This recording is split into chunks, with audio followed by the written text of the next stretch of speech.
जी हाँ, गरीबों का मसीहा अरविंद कुमार मौका दे सिर्फ एक बार। भैया ने भटौली पंचायत के लिए अपने कर्म योग से 15 साल पैक्स अध्यक्ष रह के पंचायत को सेवा का सौभाग्य प्राप्त किए हैं। टुनटुन भैया टुनटुन भैया टुनटुन भैया जिंदाबाद, टुनटुन भैया अरविंद भैया जिंदाबाद, टुनटुन भैया जिंदाबाद जिंदाबाद जिंदाबाद, अरविंद भैया जिंदाबाद जिंदाबाद जिंदाबाद।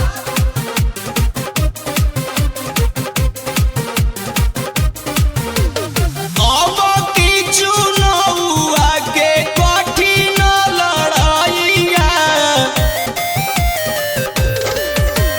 अब की चुनाव के कठिन लड़ाइया, टुनटुन भैया के मुखिया, टुनटुन भैया के मुखिया बनाई जाए भैया, अरविंद भैया के मुखिया बनाई जाए भैया, अरविंद भैया के मुखिया।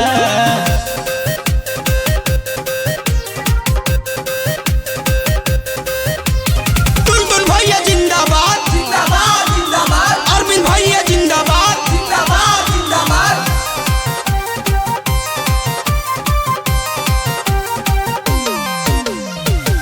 जबे खोजब तबे मिली है, दिन चाहे रात हो, भैया गरीबन के हरदम रहस साथ हो।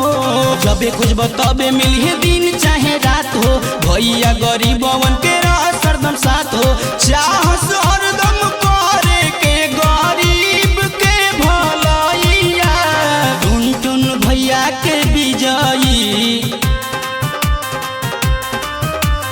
टुनटुन भैया के विजयी बनाई जाए भैया, अरविंद भैया के विजयी बनाई जाए भैया, अरविंद भैया के विजयी।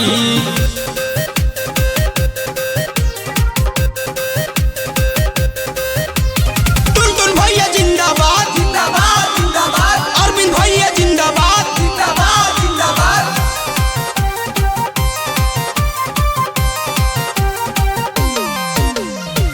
भटौली पंचायत के करी है विकास हो,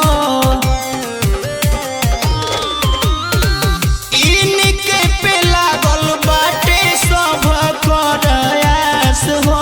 भटौली पंचायत के करी है विकास हो, इनके पे लागल बाटे सब प्रयास हो। चमकी पंचायत ऐसन आई समैया, अरविंद भैया के मुखिया, अरविंद भैया के मुखिया बनाई